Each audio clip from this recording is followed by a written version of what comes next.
We continue the analysis of the life and times of Mangosuthu Buthelezi, and as those tributes are being paid to the IFP founding president Mangosuthu Buthelezi, who passed away in the early hours of this morning. The 95-year-old was recently discharged from hospital. To discuss his legacy even further, we're now joined by the head of the African languages and linguistics at UKZN, and of course an expert on Zulu culture, Dr. Gugu Mazibuko. Doc, thank you very much for joining us this afternoon, and I just want to reflect on the component of education and how he valued education in South Africa, and of course the understanding and appreciation of your culture, which is indigenous to wherever you may be from. Your reflection on that part of Mangosuthu Buthelezi. Thank you very much, Cindy and Dan, for having me this afternoon. Indeed, it is a sad moment for the Zulu nation because a huge tree of wisdom has fallen. Prince Mangosuthu Buthelezi, besides being the traditional leader of the traditional prime minister of AmaZulu nation, but in the education sector, we have seen him building up his legacy, making sure that there are institutions of higher learning, as we have heard, as we know about Mangosuthu University of Technology. Also, Prince Mangosuthu Buthelezi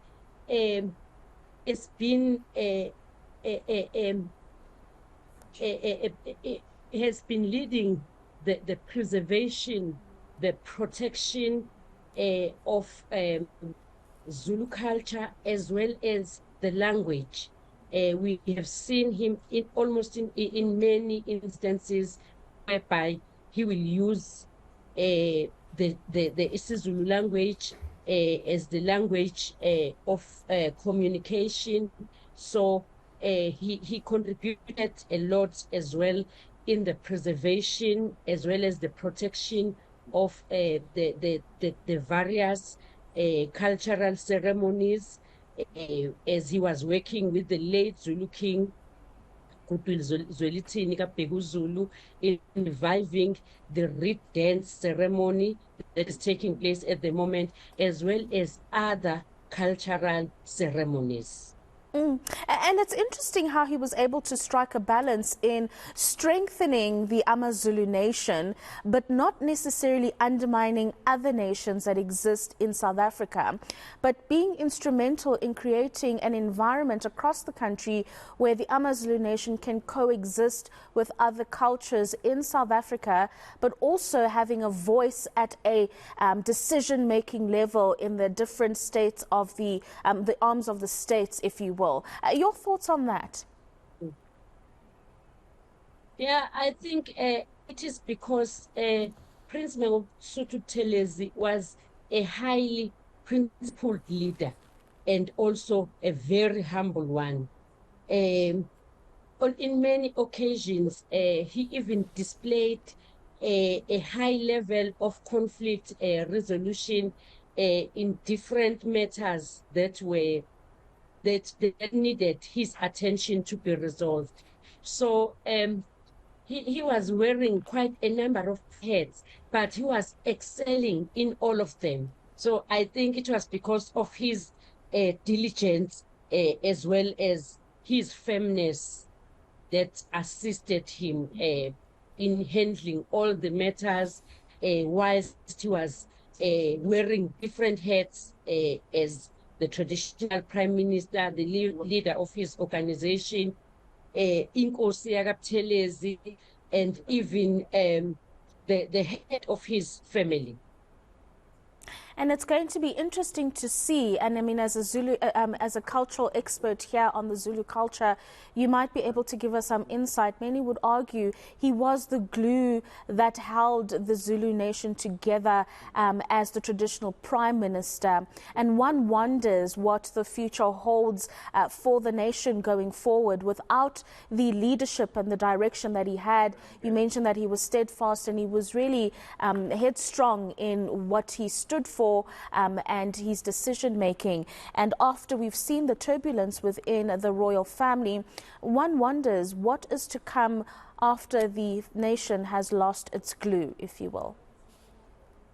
Oh, well, we will always remember Inkosi Mangosuthu Buthelezi for the courage that he displayed during the installation of the current king, Mrs. Zulu. But however, we are hoping that much as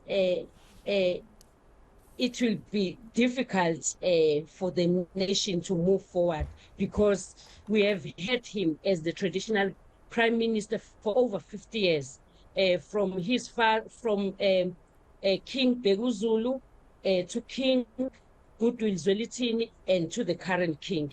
But however, we are hoping that the next who will take over from where he left will get all the support and take the nation forward. But with we are only hoping that... Yeah, sorry, I don't mean to come in there, Doc, but with what you're mentioning there about someone coming in to fill the shoes of the Prime Minister, the traditional Prime Minister, was there any form of succession planning that happened within the AmaZulu nation when it comes to the eventuality that Prince Mangosuthu Buthelezi would leave this earth and, like you say, there would need to be someone to take on that role? Is there any evidence of succession planning happening there?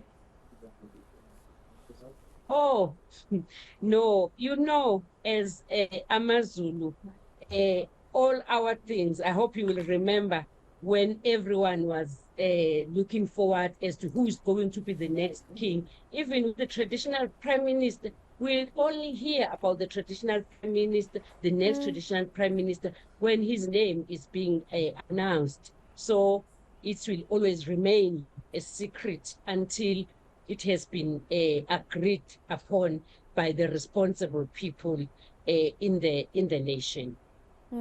Doc, thank you very much for your time this afternoon. That is Dr. Gugu Mazibuko, an expert on the Zulu culture, joining us this afternoon. Very interesting, that component that he played as a traditional leader. It's been argued, as you've just heard there, that the AmaZulu nation is the strongest that it's been in a very long time, because he was essentially the glue that held it together, even with the installation of the current king. Yeah, and some people may say stubbornly so. Yes. You may have disagreed with his politics, with his ideology, with what he stood for, but when it comes to how he really worked hard to maintain a unity of AmaZulu nation, you can't fault him. Yeah. Right to a few months ago, until the ascension to the throne of King Mangosuthu Buthelezi, he was there, and he made sure that everything followed. I mean, there were even long nights he was spending at the palaces, you know, yes. And our colleague, senior reporter Spamandla Goke, was there capturing some of those moments. He was there right to the end. Even if some of the family members were not agreeing with him, he put them in their place. There was one scene, I don't know if remember very briefly before we go to break, during the discussions of who's going to be coming on, and one of the princes stood up and say, and then he asked, but who are you to come here and challenge us? So he really, really stubbornly stuck to what he believed as the traditional prime minister was the right thing to do for AmaZulu nation. Very interesting indeed, and one wonders now, brother, and what happens to the AmaZulu nation without that key figure that has been at the center of leadership for as long as he had. Let's head into a short break. We continue our tributes after the break.